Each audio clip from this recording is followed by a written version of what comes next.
Power star Pawan Kalyan పుట్టినరోజు మరియు మాజీ ముఖ్యమంత్రి వైఎస్ కాలం చేసిన రోజు అయినటువంటి సెప్టెంబర్ 2వ తేదీ ఏపీ చరిత్రలో కీలకం కాబోతుందా అంటే అవునని అంటున్నాయి పొలిటికల్ వర్గాలు. ఇటీవల తిరుపతి వేదికగా పవన్ వినిపించిన స్వరం రాజకీయ వర్గాల్లో కలకలం సృష్టించడంతో ఒక్కసారిగా స్పెషల్ స్టేటస్ అంశం వేడెక్కింది. కేవలం ఆ ఒక్కరోజు మీడియా సమావేశానికి మాత్రమే పరిమితం కాకుండా ప్రత్యేక హోదాపై భవిష్యత్తు కార్యాచరణ కూడా పవన్ ప్రకటించడంతో ఢిల్లీలో ఒక్కసారిగా రాజకీయ వాతావరణం ఊపందుకుందని చర్చ జరిగాయి.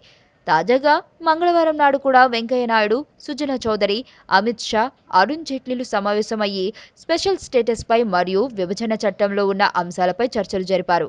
ఈ నేపథ్యంలో త్వరలోనే ఒక కీలక నిర్ణయం రానుందని, ప్రస్తుతం న్యాయవాదులతో సంప్రదింపులు జరుపుతున్నారని కేంద్ర మంత్రి సుజనా చౌదరి ప్రకటించారు. దీనిపై వెంకయ్య నాయుడుకు కూడా టీడీపీ వర్గాలు మద్దతు పలికాయని, దీంతో ప్రత్యేక హోదా మరియు ఇతర అంశాలపై కేంద్రం దృష్టి సారించిందన్న వార్తలు ప్రధానంగా మీడియా వర్గాల్లో ప్రసారమయ్యాయి. అయితే తాజా సమాచారం మేరకు సెప్టెంబర్ 3వ తేదీన ప్రధాని నరేంద్ర మోడీ విదేశీ పర్యటనకు వెళ్తున్న నేపథ్యంలో ఆ పర్యటనకు ఒకరోజు ముందు అంటే సెప్టెంబర్ 2వ తేదీ ఆంధ్రప్రదేశ్కు సంబంధించి కొన్ని కీలక ప్రకటనలు చేయబోతున్నారని తెలుస్తుంది. ముఖ్యంగా ప్రత్యేక హోదాకు కేంద్రం సానుకూలంగా ఉందన్న వార్తలు మరింత ఆసక్తిని పెంచుతోంది. అలాగే విభజన చట్టంలో ఉన్న మిగిలిన హామీలు, ప్యాకేజీల విషయంలో కూడా ప్రధాని స్పష్టత ఇచ్చే అవకాశం ఉందని కూడా మీడియా వర్గాలు కథనాలు ప్రసారం చేస్తున్నాయి.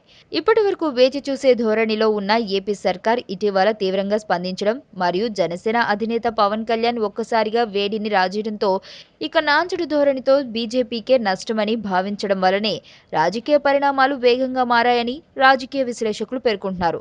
అలాగే ఏపీలో మిత్రపక్షాలుగా టీడీపీ మరియు జనసేనలను దూరం చేసుకుంటే రాష్ట్రంలో బీజేపీకి రాజకీయ మనుగడ కష్టమన్న ఆలోచన కూడా ఈ కీలక నిర్ణయంలో ఒక పాత్ర పోషించిందని తెలుస్తుంది.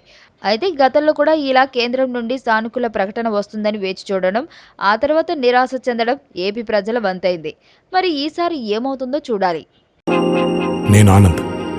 ఈ భూమన్నా, ఈ భూమి మీద ఏ సృష్టి అన్నా నాకు చాలా ఇష్టం.